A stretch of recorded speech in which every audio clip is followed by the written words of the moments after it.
Greetings, I'm Dan Larson, and I'll be your host for today's Quiet Echo. Utah Governor Spencer Cox stood in the Washington National Cathedral last month beside Pennsylvania Governor Josh Shapiro and asked Americans to lay down their swords.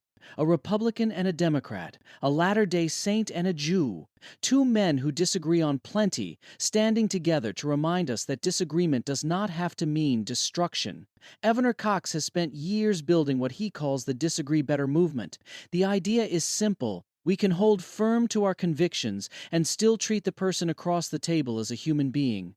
We can argue without hating. We can lose an argument and keep a neighbor. This is not a new idea. It is as old as faith itself. Cox draws on his faith to ground this work. There is a peacemaking ethos in every religion, he has said. He is right. The scriptures of every tradition call us to something higher than winning. They call us to love even when love is inconvenient, even when the person we are called to love votes differently, worships differently, sees the world through a lens we do not share. In Cedar Valley, we know this story. We live. When the Khan family arrived, Pakistani Christians who had fled persecution in their homeland, not everyone was glad to see them.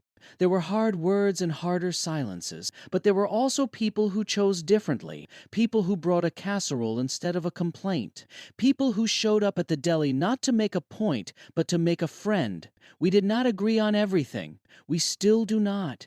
George Kahn and I have had conversations on that front porch that went deep into the night. Conversations where neither of us changed the other's mind, but we changed something else. We became brothers. Not despite our differences. That is the secret Governor Cox is trying to share with the country. You do not have to agree to belong to each other. You do not have to surrender your convictions to extend your hand. The research backs him up. Face-to-face contact with people who are different from us changes us. Not by making us abandon what we believe, but by making it harder to hate. Service does the same thing. When you are building something together, stacking sandbags or serving meals or raising a barn, the labels fall away. What remains is the work. What remains is the neighbor. This week, we have written about skilled trades and the dignity of working hands. We have written about analog childhoods and the gift of boredom. Now I want to close the week with this. The peacemaking we need is not something we have to invent. It is something we have to remember. Every faith teaches it. Every front porch can practice it. Every family dinner can become a place where we disagree without destroying.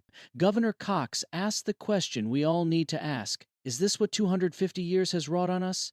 America turns 250 this July. The answer to that question depends on what we do next, not in Washington, but in our own towns, our own churches, our own kitchens.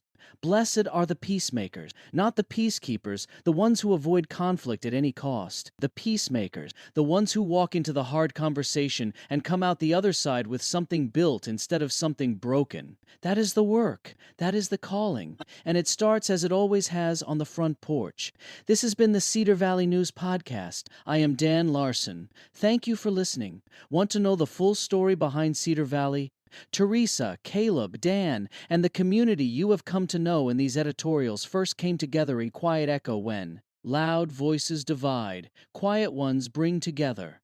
Discover how a small town found its way from fear to fellowship, one quiet act of courage at a time. I will put the link in the show notes.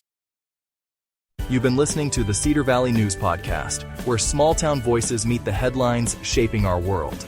From faith and family to front porches and fields.